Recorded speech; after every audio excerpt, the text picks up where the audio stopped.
تصريحات مرتضى منصور بعد الخروج من محبسه، وكان أول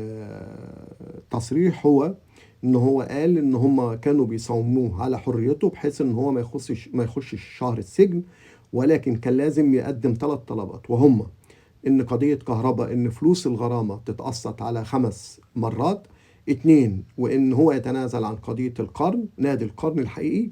و3 إن هو يعتذر لمحمود الخطيب، وهو لم يوافق على ده، وعلشان كده هو دخل السجن لمدة شهر.